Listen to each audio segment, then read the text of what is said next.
morning sun shines on the gleaming hide of a muscular ranch horse. The aroma of bacon and coffee drifts from the wood cook stove at a cow camp. Silver spurs jingle as the men and women of the West get set for another day in the saddle.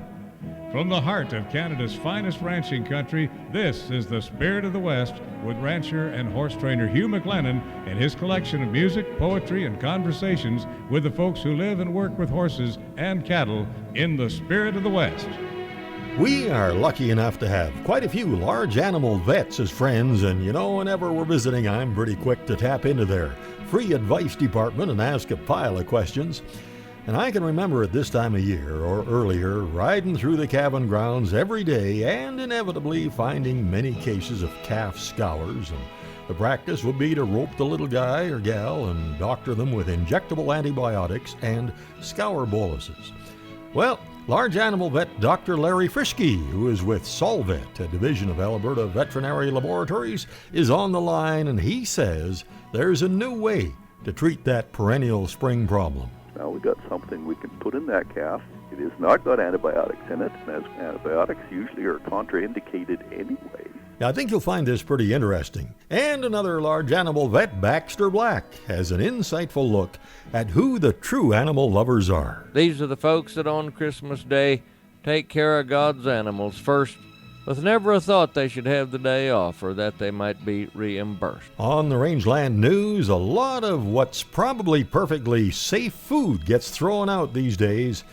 And the Rangeland News takes a look at food waste, among other issues. Most of the dates are references to the food's quality, not its safety. In the Cowboy Poetry Spotlight, the late legendary Larry McWhorter's poem resonates with a lot of cowboys, something about branding that I totally agree with. Oh, for the days when the brandings were pure, when the dragger and horse were the king. On the Urban Saddles and Western Wear Horse Training File, a whole bunch of things you can do to make your connection to your horse better, even when you're just out on a trail ride.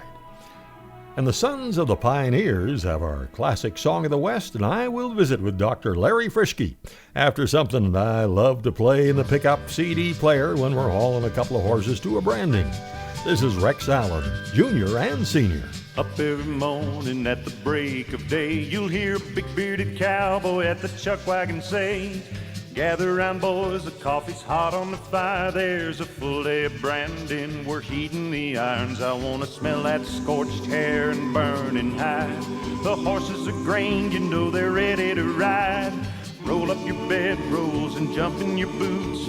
Daylight is a-wasting, boys, it's out of the chutes. Come on and ride, cowboy, ride. Roll up your rietas and pull your sombrero down tight. We're gonna ride, ride, ride where the trail will wind. You better drive, drive, drive or we'll leave you behind. Come on and ride, ride, cowboy, ride. Cowboy, ride. It's a beautiful morning and you've had a good rest. You ropers get ready to be at your best. Let's saddle them ponies and tighten the cinch. Pull on your gloves and take your hat off the fence. We'll get the cattle to market, and after they're sold, you can all let your hair down, get lazy or bold.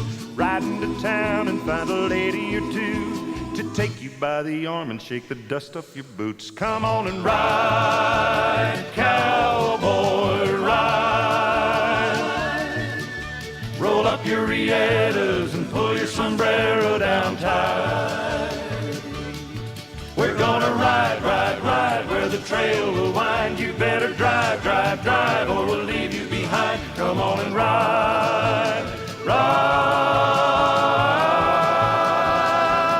cowboy, ride. Cowboy, ride. Rex Allen Jr. wrote that, and a couple of the harmony singers there. One of them was his dad, of course, Rex Allen Sr., last of the Silver Screen Cowboys, and singing the high tenor part, the legendary Rusty Richards. Well, Dr. Larry Frischke has been on this program several times. He's always a great source of information, and we have him back on the line today. So, Doc, how's your calving going? Oh, again, calving has started out well. We had a little initial synchronization group that didn't do very well, but we've got about a third of them on the ground, and the weather's been so nice here in April that it makes the job pretty nice compared to what some of the people were doing in February when they were trying to calve then.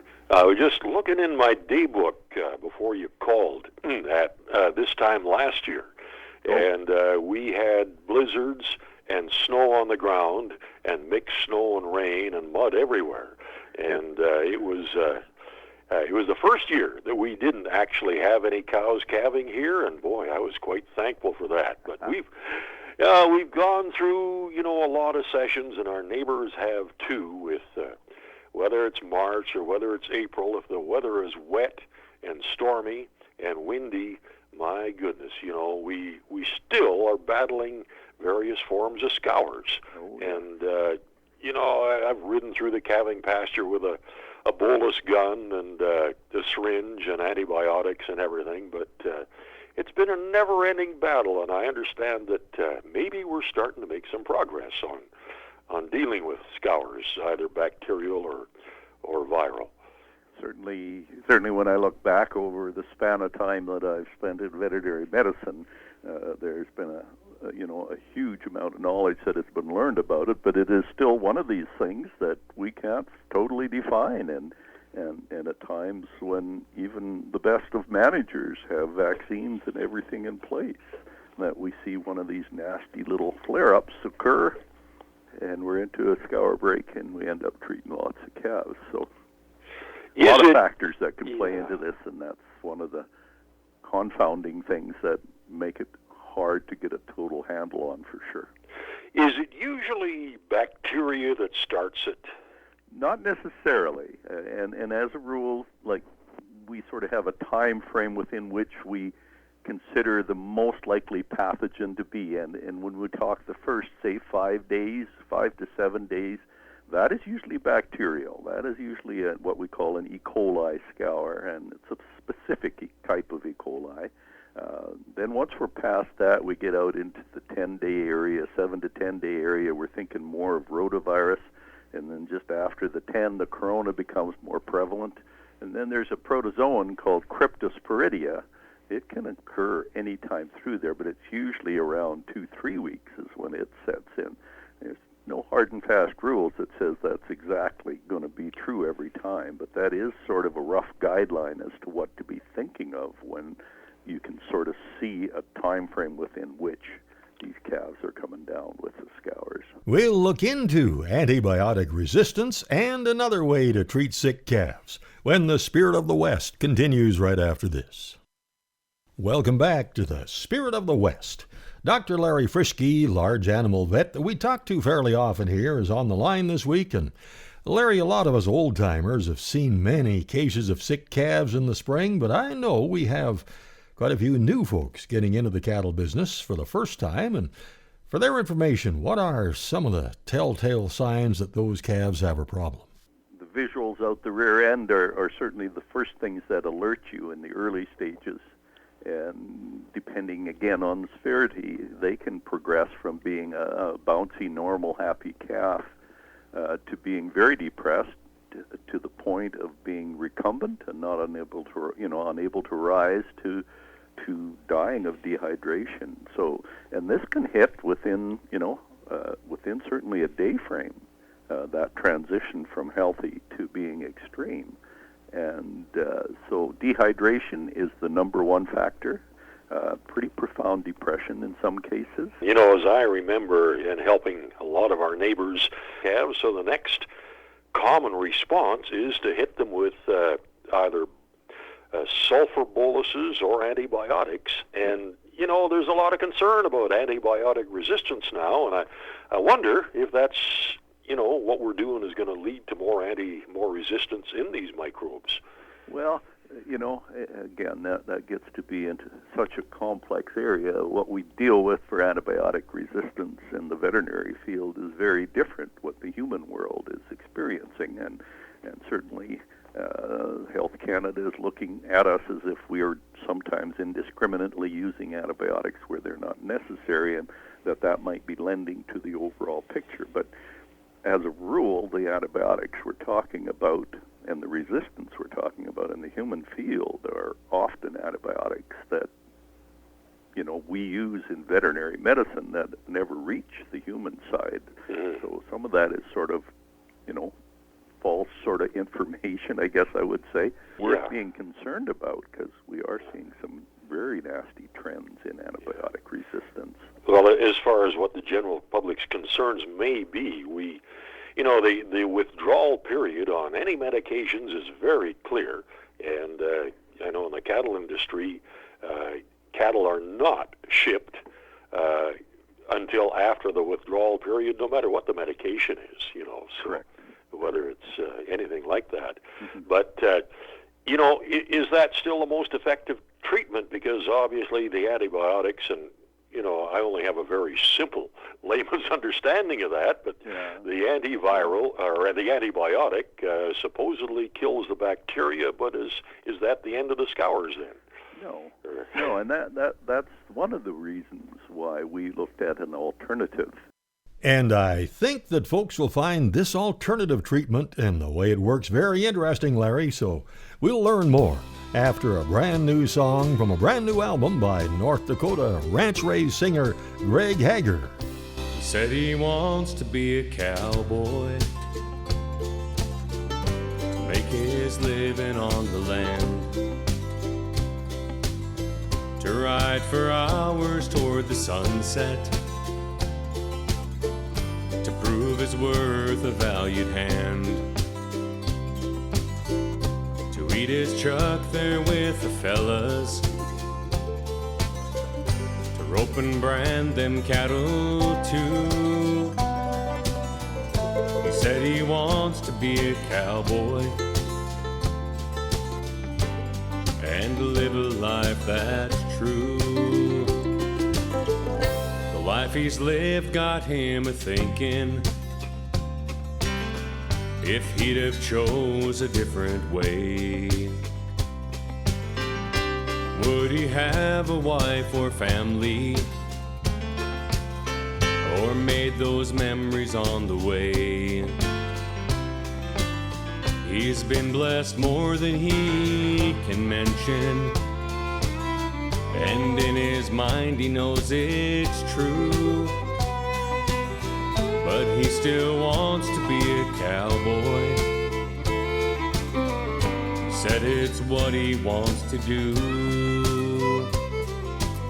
He's not unhappy, he's just dreaming of a life that now can't be, of regrets, well, none are real,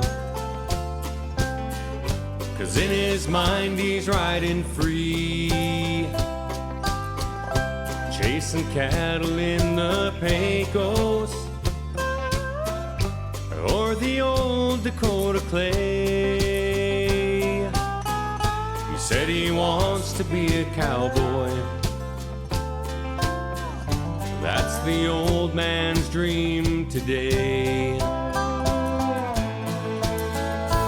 said he wants to be a cowboy when he rides the other shore, in grass that's green up to the stirrups, and wanting is no more. He said he longs to hear the master say well done and shake his hand. Table set here in the bunkhouse, reward for riding for the brand.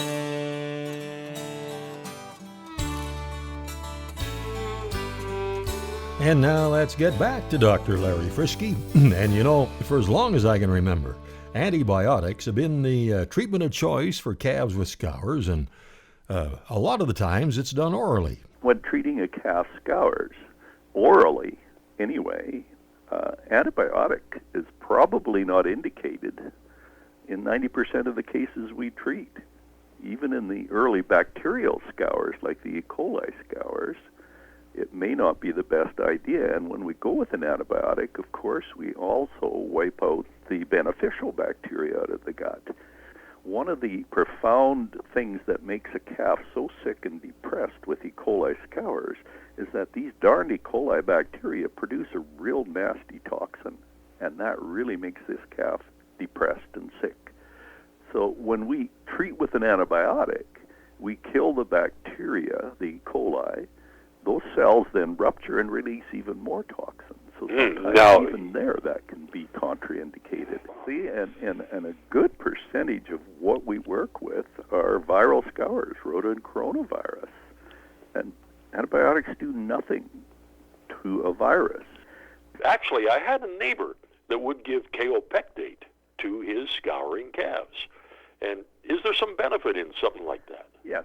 Yeah, kaopectate is an old traditional product that goes way back, and the kaolin part of the product is a pretty good toxin binder, right, in itself.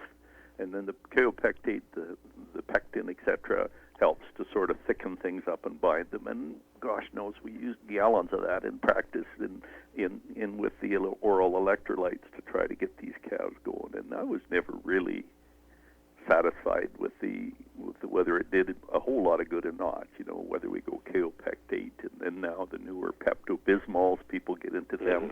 I think that's a little step up from kaopectate.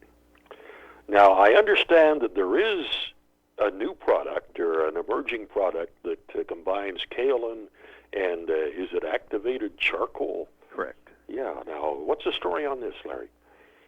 Well, again, just a quick look at our little company. Like one of our catchphrases, and it reads underneath our name on anything the name is emblazoned on, is a phrase called innovation by request. What that means is we're trying to find and bring to the industry and what people, producers need or veterinarians want to be brought back to the market. And sometimes these are products that the bigger corporations have thrown out or they're new ideas. The request for this one was from a veterinarian in eastern Alberta, and he said, I want something I can put into the gut of that E. coli toxin-filled calf that will bind those toxins and take them out the back end and give that calf a chance to bounce back. So we will find out how this actually works in just a little while. Now, Baxter Black is next with a look at the real animal lovers.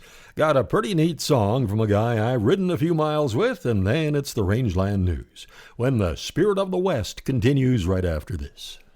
Howdy, friends. This is Baxter Black on Spirit of the West with Hugh McLennan, and I'll be right back after this with a little peek at animal lovers.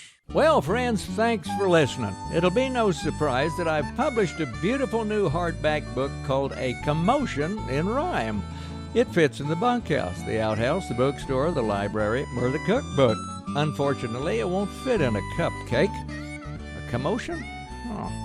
Call 800-654-2550 or BaxterBlack.com. Come to think of it, it might fit in a Caesar salad. The term animal lovers has come to describe someone with 18 cats or one who takes in parakeets with broken wings. It's a good term, even if it sometimes implies that the person might be less than practical in displaying that love. Animal lover primarily describes the relationship of people with their pets. Rarely is a snake handler or an entomologist thought of as an animal lover. But being an animal lover in real life requires more than sympathy. It demands commitment. Let's talk about animal lovers. Not those who protest and accuse, but everyday folks who carry the load and don't make the 6 o'clock news. It's proper to make the distinction, when explanations are given, between those who care as a hobby and others who care for a living. When we speak of animal lovers, the part-time groups come to mind. Nice enough folks who articulate well and shine when the cameras grind. But it's too bad more credit's not given to the ones who seldom get heard, 'cause in spite of their modest behavior, their actions speak louder than words. These are the folks that on Christmas Day take care of God's animals first, with never a thought they should have the day off or that they might be reimbursed. They believe that Genesis meant it, that man has dominion o'er all, and they don't take their mandate too lightly to care for the great and the small. God's entrusted his creatures to us by rating us all in his log according to what our abilities are. Most get a house cat or dog, but the bulk of the animal kingdom he placed in the hands of a few who feel more at home in a pasture than an office on Fifth Avenue. God did it that way for a reason, 'cause talk's cheap where caring's concerned, and the title of animal lover is an honor that has to be earned. To those who debate my conclusion, to your own you're welcome to cling, but I'll bet if we ask his opinion, God knows that he did the right thing.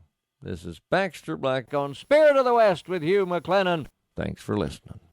As cattle ranchers, we put up with the weather, the uncertain markets, the long hours, because we care for cattle. We gladly give up a night's sleep to keep a newborn calf alive.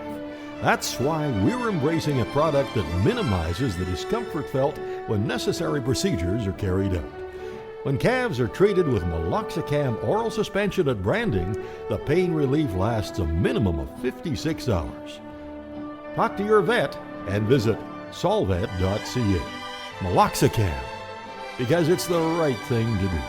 You know, there's a new way to treat scouring calves without using antibiotics. Ask your vet about charcoal kaolin oral paste. Now, just ahead of the Rangeland news, Russ Dreger's been a friend for a long time, and we've ridden a few trails together. He's done a lot of packing into the mountains, and he's shot a lot of horses, and written a few songs, and he recently put some of them down on a CD. And here's a good one.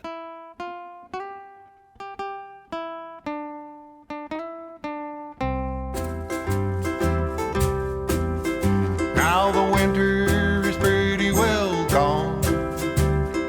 Calves will be dropping soon. The weather, she's looking good. I'll be riding daylight till noon. Looking for cows in trouble, chasing coyotes out on the double. My old horses, my old dogs, and this old cowboy. The calves have all hit the ground, and it looks like they're doing fine. Time to get the old irons hot, time to coil a rope and twine. Rope 'em by the heels, drag 'em to the crew. They'll scorch their hide and cut the nuts out too. Old horses, old dogs, and old cowboy. Get out of the way, dog. Well, the spring works are all done. Cows and calves are all looking fine. Time to move 'em out to the summer rain. Suppose we'll ride there one more time. Move the cows to water and feed. Make some fences, whatever they need. My old horses, my old dogs, and this old cowboy. Sure hope the grass is growing good, and the bugs don't get too bad. Will the water holes all be full?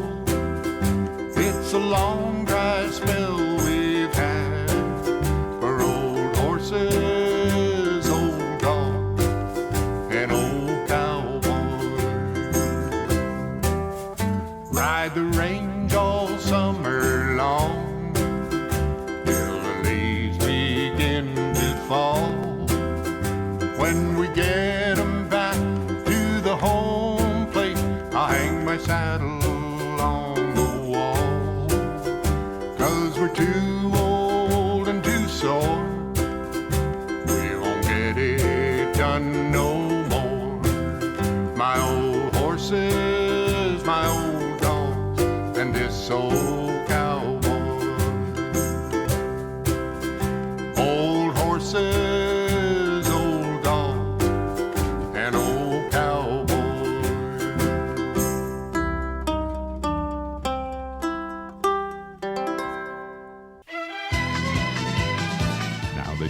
the Rangeland, a roundup of news and coming events from around the West.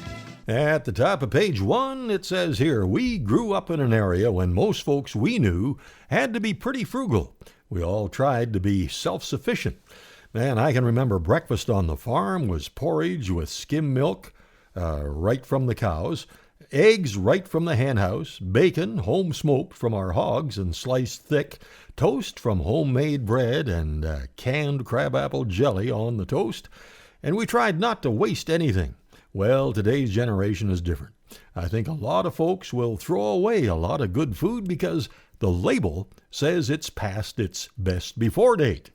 Well, that food might still be okay to eat, according to this report from USDA. USDA's Elise Golan says people throw out a lot of food they don't have to because they don't understand date labels. When it says best by or tastiest if used by or all these different ways that you see a date on a food package is really confusing to people. She says most of the dates are references to the food's quality, not its safety. They're telling you this product is going to be of best quality if consumed before this date. It doesn't mean after that date the product is somehow more dangerous. Of course, though, there is one exception. The only food product in the country that has mandatory date labeling is infant formula, because infant formula nutritional value of the formula deteriorates over time, and if you hold it too long in a pantry. And connected to that, there are now more than 790 farms in BC, Alberta, and Saskatchewan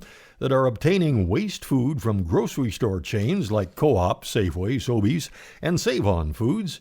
Participating members who call each other loopers partner with a local grocery store, and they are assigned a day to come and pick up waste food. And according to the folks who are getting the food deliveries, taking it to their farms and ranches, the horses have claim to the carrots and apples, the barn cats eat the leftover chicken, an assortment of fries and fried chicken and various hot items from the store, and apparently there's lots of tasty scraps the farm dogs and ranch dogs really enjoy too. A company that produces a plant-based burger has issued its first voluntary recall after plastic was found in some of its bulk product. According to reports on March 22nd, fake meat creator Impossible Foods issued a recall on its Impossible Burger product after a piece of plastic was found at a California restaurant. The recall was voluntary and not enforced by the FDA. Impossible Foods is asking retailers and restaurants to throw away bulk product produced on February the 19th, 2019, bearing the serial number OAK1905000. The ground beef imitation vegan product comes in 5-pound prepackaged blocks. Meanwhile, Montana becomes the third state to pass legislation to prohibit food products produced from cultured cells from being labeled the same as steaks and hamburger items from livestock and poultry. Representative Alan Redfield's Real Meat Act passed both Montana's House and Senate and now awaits Governor Stephen Bullock's signature. Redfield says he wants Montana consumers to know what they're buying and where it came from. His bill, dubbed the Real Meat Act, doesn't ban the sale of self-cultured products, but requires that products labeled as meat must be derived from the edible flesh of livestock or a livestock product. Well, this wandering cowboy microphone is on the move again on May the 11th and 12th. I'll be up at Penny Bryn Farms, just outside of Kersley, British Columbia, and that is just south of Quesnel, and it'll be a cowboy concert and a fundraiser for Lindsay Chung's next marathon ride. She is going to France and recreate the role that Canadian troops traveled on, starting in Normandy. And this project and a lot of the work that she does raises very valuable awareness and funding for our wounded warriors. And then, of course, we will be with the Western Spirit at Stony Plain for the Stony Plain Cowboy Gathering, August 16th to the 18th. And we'll have more dates, I hope, coming up. Stay tuned. Well, there's a Saddle Horse Sale at the Kamloops Yards of the BC Livestock Co-op on April the 26th. Tack starts selling at 5 p.m. The horses come through at 6 p.m. And meanwhile, at the Innisfail Auction Market, there's a horse sale April 22nd with tack starting at noon. Horses come through the ring, or tack starting at 9, and horses come through the ring at noon. Get all the details there at InnisfailAuctionMarket.com. And I guess we are down to the final item. And a while ago, in an article that he wrote, and I think it was for Horses All magazine, Mark McMillan of our support crew described my wife Billy this way, and it's pretty accurate. Easygoing and cheerful with an amazing sense of humor. And as an example of that, the other day was pretty busy, and we've got a bunch of performance dates coming up, and I was working on all kinds of things, and as I walked across from my studio and office to her office, I said, I've just got another radio ad put together, and now I got to go to the bathroom. And I was thinking then, boy, I better rehearse for a while. And she never even looked up, and she said, well, I thought you knew how to do that. And that's the Rangeland News. Coming up in the Urban Saddles and Western Wear Horse Training File, a look at a lot of things you can do to make your horse's connection to you stronger, even when you're just out on a trail ride. And you'll hear the details of an innovative new treatment for calf scours when the Spirit of the West continues right after this.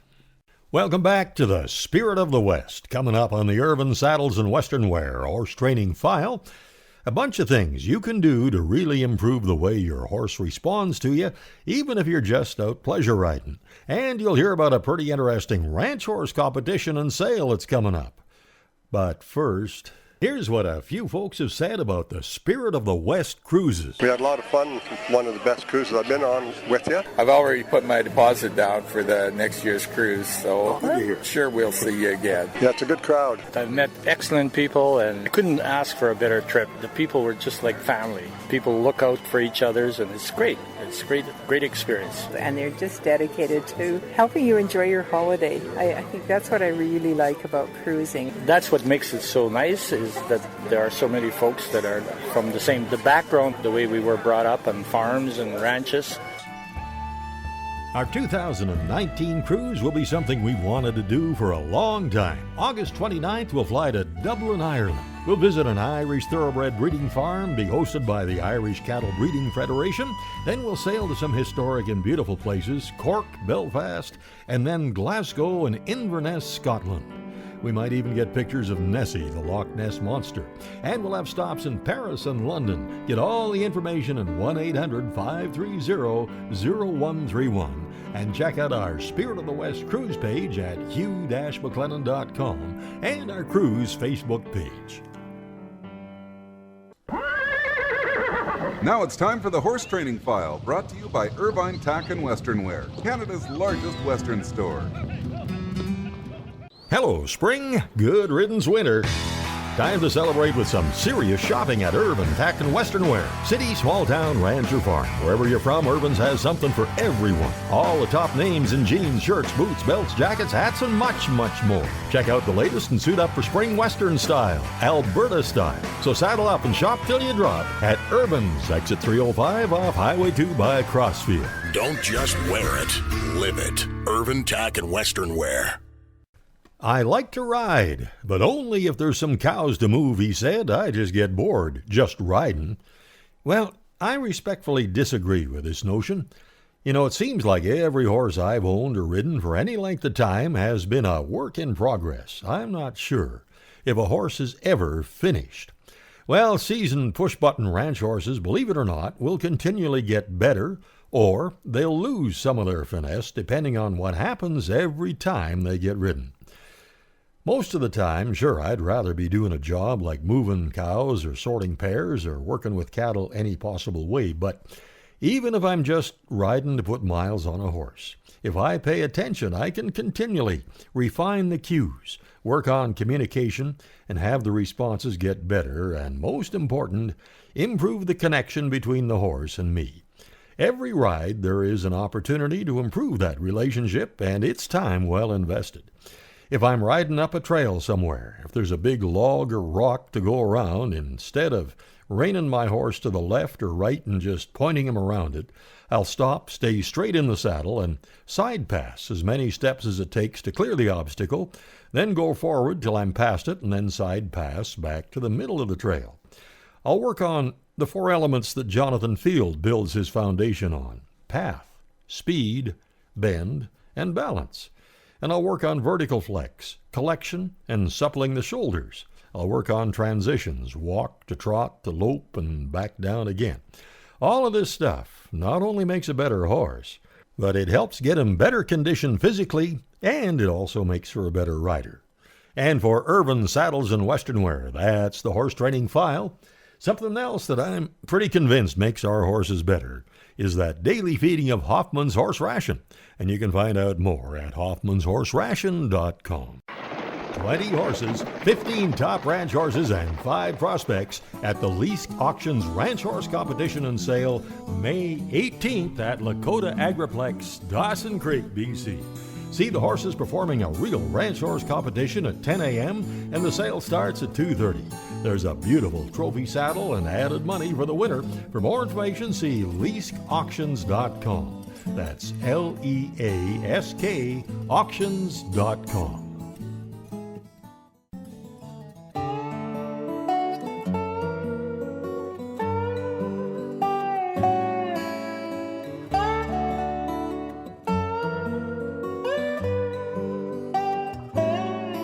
When I wake up in the morning and a new day is dawning, it makes no difference to me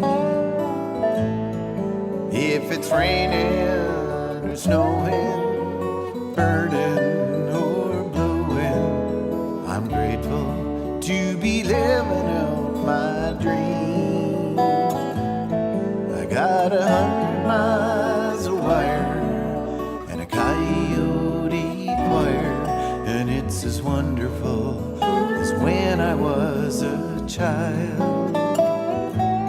We got northern lights for thrills, silhouetted by the hills. Hear the mother cow bawling for her babe. Oh, I think the ranching life's okay.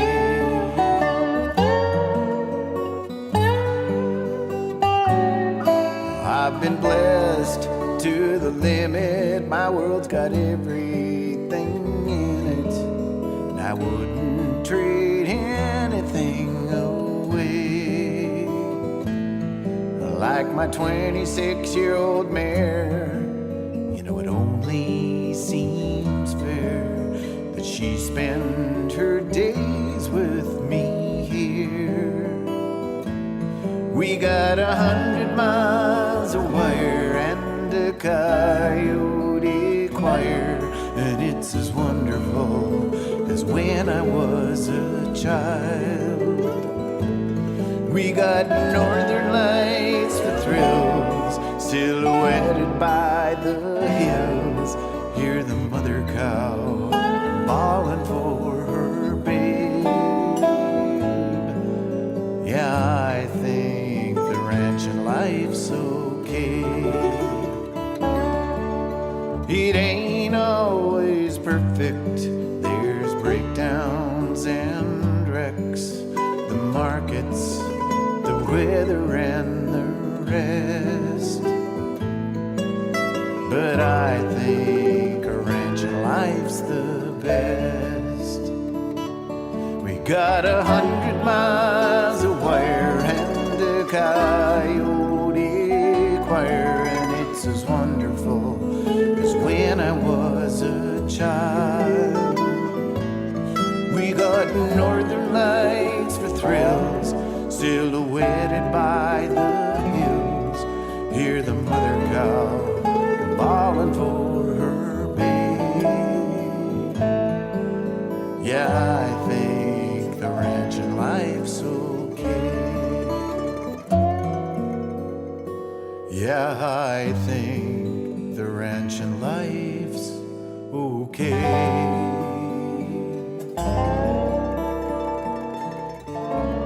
That's Jim Reeder, and he's been doing some really nice shows with his daughters, and one of the things they do is a tribute to James Taylor. You can check him out at jimreeder.com. Now, let's get back to Dr. Larry Frischke, now with Solvet, a division of Alberta Veterinary Laboratories. Larry's on the line, and we are talking about a new way to treat scouring calves. And Larry, just how did this come about? So my boss, Merle Olson, he got thinking about this. And we put together a product that's a combination of activated charcoal and kaolin. Now, activated charcoal is the strongest binding agent. It absorbs a huge amount of toxins and things. And kaolin is a variety of different clays that have the same abilities. And the two of them together were put together and in a liquid, a thick liquid. And Merle got researching what all this combination may do. We find from the literature and from various published studies, etc., that it not only will bind the E. coli toxins, but it will bind a lot of the bacteria, the E. coli as well, and take them out the back. And one study actually indicated that it looks like there's very little binding of the beneficial bacteria, which is kind of hard to conceive, but that's really encouraging if we can get the bad ones out. But in looking further, he finds that not only will it bind E. coli bacteria, but it has a good ability of binding rodent coronavirus, and last but not least, this cryptosporidia, which we have not got good treatments for. So we thought, good, let's give this a try and put this into the marketplace. And we've had it in the market just about a year and a half now, I guess. So we've had one scour season behind us, and at the trade shows, it's been really quite rewarding to hear some of the feedback, because a lot of people have really got some good beneficial results. Now we got something we can put in that calf. It has not got antibiotics in it, and as we said earlier, antibiotics usually are contraindicated anyway. But we got something that can sort of help bind all the bad stuff in that gut and hopefully take it out and give that little calf a chance to bounce back. I remember, giving scour boluses, and I always had some in my saddlebags or in my jacket pocket or my shirt pocket. And I remember a few times, oh boy, that calf's not good, and I either rope them or catch them and get down and try and get a bolus or two into them. And if I didn't have the bolus gun, I could do it with my fingers, but boy, I got bit with those. Yeah. You wouldn't think a little tiny brand new baby calf could bite you. There's some sharp molars near the back, and those little incisors up front are pretty sharp as well. So I found it sure easier to carry that bolus gun. So, you ever get your fingers bit? Oh gosh, yeah. Yeah. That's it. But this is interesting. Now, would this be available without a prescription, or do producers need to have what they call the producer vet? Yeah, the veterinary client-patient relationship. Yeah. It is not a prescription product per se, but at this point in time, it is being handled only through veterinary clinics. So you'd have to talk to your veterinarian. Most of them are quite aware of the product now and getting on board. But with the modern ordering mechanisms, you've got to be well out into Timbuktu if you can't have an order in a day or so if they order it in for you. So, yeah, it's pretty readily available through your veterinary clinics for sure. Well, thanks so much for doing this, Larry. And, oh, man, I've still got a whole pile of questions I want to discuss with you. Everything from horse health and how to keep older horses productive and working well, and a bunch more like that. So I'll probably be calling you again in the near future. Next, a classic song of the West and the Cowboy Poetry Spotlight when the Spirit of the West continues right after this. Welcome back to the Spirit of the West. You know, the world-famous Sons of the Pioneers have been going uninterrupted since their formation in 1933. Founding members then were Canadian Bob Nolan, Leonard Sly, later known as the King of the Cowboys himself, Roy Rogers, and Tim Spencer. And now Dusty Rogers, Roy Jr., is the lead singer of the group today. And they will be coming to Western Canada very soon. June 12th in Leduc, June 13th in Lloydminster, June 14th in Red Deer, June 15th in Lethbridge, June 16th High River and Airdrie, And you can get the rest of the dates at sonsofthepioneers.org. Or just go to my Facebook page and you'll find the schedule posted there as well. And for this week's Classic Song of the West, here's one written by founding member Tim Spencer called Cowboy Country.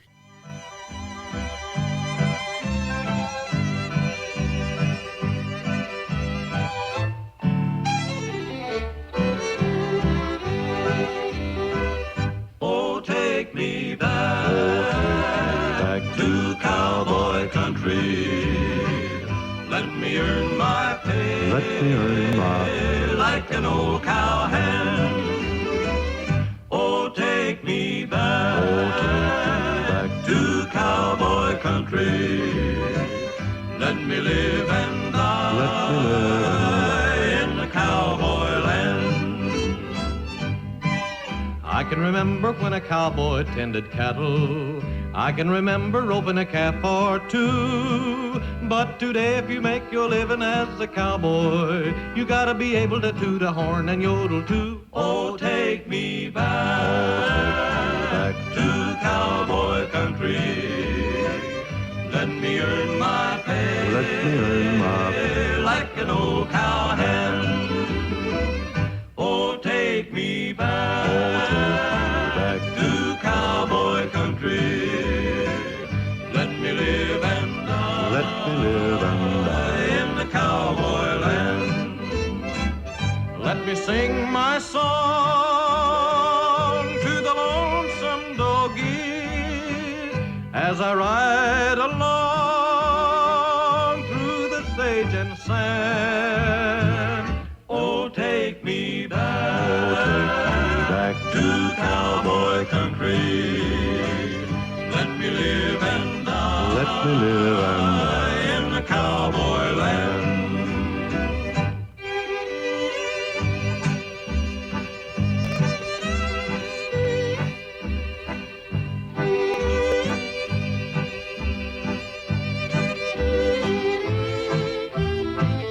Oh, take me back to cowboy country. Let me live and die in the cowboy land. Let me live and die in a cowboy country. Lloyd Perryman, the lead voice there, and of course Hugh Farr on the bottom, Sons of the Pioneers in Cowboy Country. Well, I have mentioned it before, I think, a time or two. One of my favorite things to do is to be on a good horse heeling calves in the branding pen, and that leads nicely into this fine poem from the late Larry McWhorter. Larry's Ode to the Calf Table.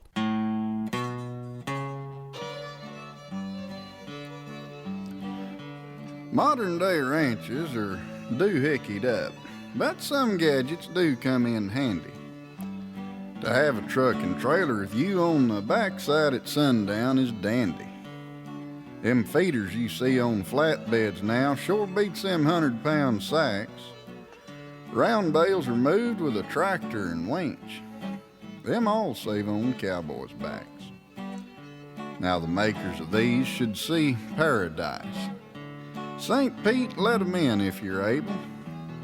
But the fires of hell won't be hot enough for the man who made the calf table. That heavy, clanging, foul-looking trap that eats cowboys' fingers for lunch. I know it's alive, for I've seen it grin when it got my hand in its crunch. Oh, for the days when the brandings were pure, when the dragger and horse were the kings. The branding pen was a field of honor, for some nut forged them foul things. Now I'm sure the Honyock really meant well. We all have to do things to cope. But on their best day, there's no way they're faster than an old gray-haired man with a rope. The years bring on change and the old ways must fall. Efficiency rules now, I guess. But that man and his cradle are doing away with the job that the cowboy loves best. Now, I'm not one to wish bad luck. Why, I've no use for the witch doctor's powers. I hope that feller lives 1,000 years with a case of incurable scours.